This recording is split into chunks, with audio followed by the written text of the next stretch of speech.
بسم اللہ الرحمن الرحیم۔ بسم اللہ الرحمن الرحیم۔ میری عزیز طالبات، آج ہم سبق نمبر 37 میں سورۃ المائدہ کی آیت نمبر 90 سے لے کر 93 تک کا ترجمہ اور تفسیر پڑھیں گے۔ آئیں اب چلتے ہیں آیات مبارکہ کی طرف۔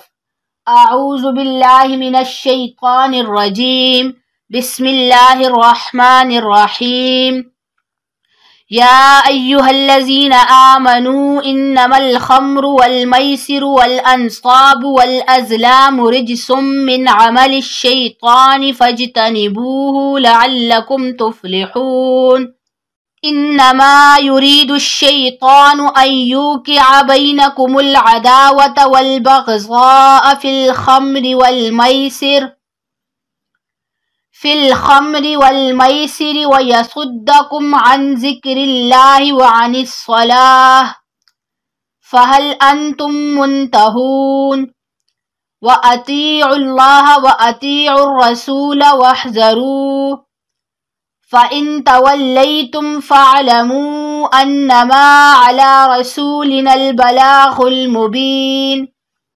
لَيْسَ عَلَى الَّذِينَ آمَنُوا وَعَمِلُوا الصَّالِحَاتِ جُنَاحٌ فِيمَا طَعِمُوا إِذَا مَا اتَّقَوا وَآمَنُوا وعملوا الصالحات ثم اتقوا وآمنوا ثم اتقوا وأحسنوا واللہ يحب المحسنین۔ آیات مبارکہ کا ترجمہ۔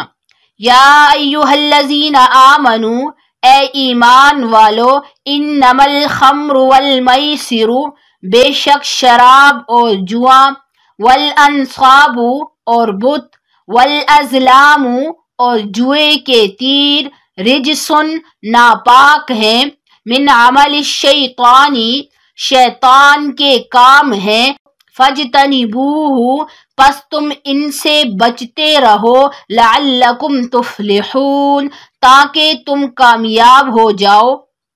انما بے شک، یرید الشیطان شیطان چاہتا ہے، ان یوقع کہ ڈالے، بینکم العداوۃ والبغضاء تمہارے درمیان دشمنی اور بغض، فی الخمر والمیسر شراب اور جوئے کی وجہ سے، ویصدکم اور تم کو روکے، عن ذکر اللہ اللہ کے ذکر سے، وعن الصلاۃ اور نماز سے، فہل انتم منتہون پس کیا تم باز آؤ گے، وَأَطِيعُوا اللَّهَ اور تم اطاعت کرو اللہ کی، وَأَطِيعُوا الرَّسُولَ اور اطاعت کرو اللہ کے رسول کی، وَاحْذَرُوا اور ان کی نافرمانی سے بچتے رہو، فَإِن تَوَلَّيْتُمْ پھر اگر تم پھر جاؤ، فَاعْلَمُوا تو تم جان لو، انما کہ بے شک، علی رسولنا البلاغ المبین ہمارے رسول کے ذمہ ہے پہنچا دینا واضح طور پر۔ ایسا نہیں ہے علی الذین آمنوا ان لوگوں پر جو ایمان لائے، وعملوا الصالحات اور نیک عمل کیے، جناح کوئی گناہ، فیما اس میں، طعموا جو وہ پہلے کھا چکے، اذا ما اتقوا جب وہ ڈر گئے، وآمنوا اور ایمان لائے، وعملوا الصالحات اور نیک عمل کیے، ثم اتقوا پھر ڈرتے رہے، وآمنوا اور ایمان لائے، ثم اتقوا پھر ڈرتے رہے، واحسنوا اور نیکی کی، واللہ اور اللہ تعالی، یحب المحسنین محبت کرتا ہے نیکی کرنے والوں کے ساتھ۔ آیات مبارکہ کی تفسیر۔ آیت نمبر 90 کا ماقبل سے ربط۔ گزشتہ آیت میں حلال چیزوں کو اپنے اوپر حرام کرنے کی ممانعت تھی، اور اب اس آیت کے اندر بعض حرام چیزوں کے استعمال کی ممانعت ہے۔ یا ایھا الذین آمنوا انما الخمر والمیسر والانصاب والازلام رجس من عمل الشیطان فاجتنبوہ لعلکم تفلحون۔ اس آیت کے اندر اللہ رب العزت نے 4 چیزوں کو ناپاک اور حرام قرار دے کر ان سے بچنے کا حکم دیا ہے۔ چنانچہ سب سے پہلی چیز شراب ہے، اور شراب قطعاً حرام ہے، کیونکہ حدیث پاک میں آتا ہے کہ نبی پاک صلی اللہ علیہ وسلم نے فرمایا کہ شراب تمام گناہوں کی جڑ ہے، اور اسی طرح بہت سی احادیث مبارکہ شراب کی مذمت میں وارد ہوئی ہیں۔ اسی طرح قرآن پاک کی بہت سی آیات شراب کے بارے میں نازل ہوئی۔ چنانچہ سب سے پہلے سورہ بقرہ کی یہ آیت نازل ہوئی، یسألونک عن الخمر والمیسر، کہ وہ لوگ آپ صلی اللہ علیہ وسلم سے شراب اور جوئے کے بارے میں پوچھتے ہیں۔ قل فیہما اثم کبیر ومنافع للناس، آپ صلی اللہ علیہ وسلم ان سے کہہ دیجئے کہ ان دونوں کا گناہ بہت بڑا ہے، البتہ ان میں لوگوں کے لیے بعض فوائد بھی ہیں۔ وَإِثْمُهُمَا أَكْبَرُ مِن نَّفْعِهِمَا، لیکن ان دونوں کا گناہ ان کے نفع کے بنسبت زیادہ ہے۔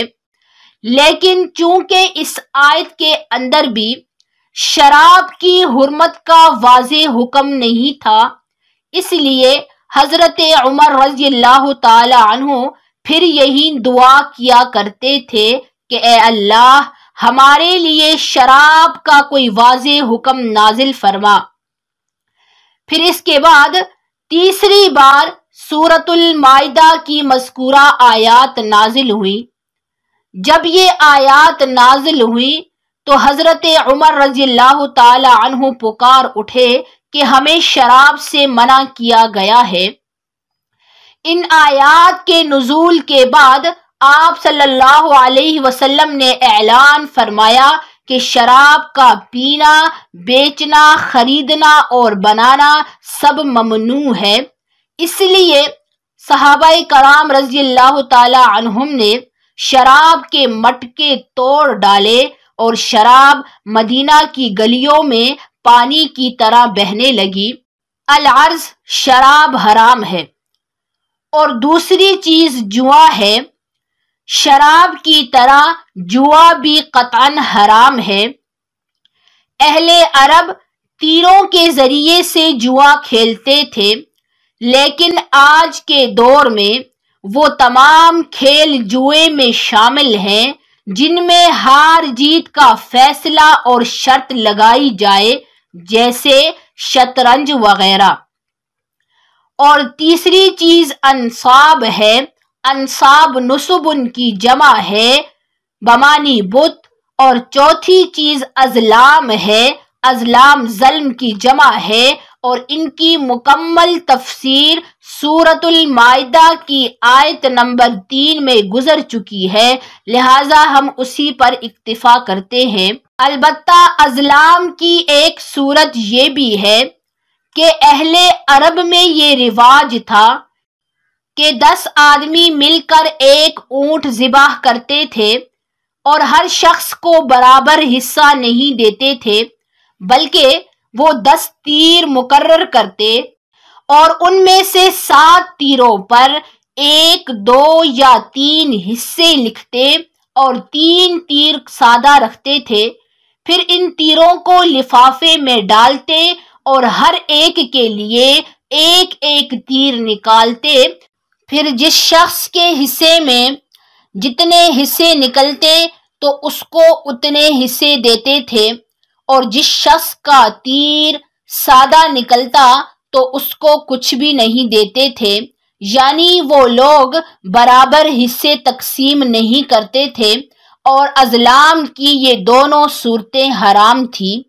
انما يريد الشيطان ان يوقع بينكم العداوة والبغضاء في الخمر والميسر ويصدكم عن ذكر الله وعن الصلاة فہل انتم منتہون، یعنی اللہ رب العزت فرماتے ہیں کہ شیطان شراب اور جوئے کے ذریعے سے تمہارے درمیان بغض و عداوت ڈالنے اور تمہیں اللہ کی یاد اور نماز سے دور کرنے کی کوشش کرتا ہے، کیونکہ جب انسان شراب پیتا ہے تو اس کی عقل ختم ہو جاتی ہے، وہ اپنے ہوش میں نہیں ہوتا، اس لیے وہ گالی گلوچ اور لڑائیاں کرتا ہے، اور یہی لڑائیاں بغض و عداوت کا سبب بنتی ہیں۔ اور اسی طرح جب دو فریقین جوا کھیلتے ہیں تو ان میں سے ایک ہار جاتا ہے اور دوسرا جیت جاتا ہے، تو ہار جانے والے کے دل میں جیتنے والے کی نفرت پیدا ہوتی ہے اور وہ اس سے انتقام لینے کی کوشش کرتا ہے، تو اس طرح دن بدن نفرتیں اور عداوتیں پیدا ہوتی ہیں۔ اسی طرح شراب اور جوئے میں مشغول ہو کر انسان اللہ کو بھی بھول جاتا ہے، پھر اس کو نہ نماز کی کوئی پرواہ ہوتی ہے اور نہ ہی اللہ کے ذکر کی۔ العرض شراب اور جوا ہی تمام برائیوں کی جڑ ہے۔ وَأَطِيعُوا اللَّهَ وَأَطِيعُوا الرَّسُولَ وَاحْذَرُوا فَإِن تَوَلَّيْتُمْ فَاعْلَمُوا أَنَّمَا عَلَى رَسُولِنَا الْبَلَاغُ الْمُبِينُ، یعنی اللہ رب العزت فرماتے ہیں کہ تم اللہ اور اس کے رسول کے بتائے ہوئے احکام کی پابندی کرو اور ان کی نافرمانی سے بچتے رہو، لیکن اگر تم میں سے کسی نے اللہ کی اطاعت سے روگردانی اختیار کی اور نبی پاک صلی اللہ علیہ وسلم کی بات کو نہ مانا تو اس سے نبی پاک صلی اللہ علیہ وسلم کو کوئی نقصان نہیں پہنچے گا، کیونکہ نبی پاک صلی اللہ علیہ وسلم کی ذمہ داری پیغام پہنچانا تھا اور نبی پاک نے اپنی ذمہ داری پوری کی، اس لیے جو شخص مانے گا تو اس کا اپنا فائدہ ہے اور جو نہیں مانے گا تو اس کا اپنا نقصان ہے۔ لَيْسَ عَلَى الَّذِينَ آمَنُوا وَعَمِلُوا الصَّالِحَاتِ جُنَاحٌ فِيمَا طَعِمُوا إِذَا مَا اتَّقَوْا وَعَمِلُوا الصَّالِحَاتِ ثُمَّ اتَّقَوْا وَآمَنُوا ثُمَّ اتَّقَوْا وَأَحْسَنُوا وَاللَّهُ يُحِبُّ الْمُحْسِنِينَ۔ اس آیت کا شان نزول یہ ہے کہ جب شراب کی حرمت نازل ہوئی تو بعض صحابہ کرام رضی اللہ تعالی عنہم نے نبی پاک صلی اللہ علیہ وسلم سے سوال کیا کہ یا رسول اللہ، بہت سے مسلمان ایسے ہیں جو شراب کی حرمت سے پہلے شراب پیتے تھے اور وہ اسی حالت میں فوت ہو گئے ہیں اور وہ اسی حالت میں دنیا سے چلے گئے، یعنی بعض صحابہ کرام رضی اللہ تعالی عنہم شراب پی کر جنگ احد میں شریک ہوئے اور اسی حالت میں وہ شہید ہو گئے، تو اب ان کا کیا حال ہوگا؟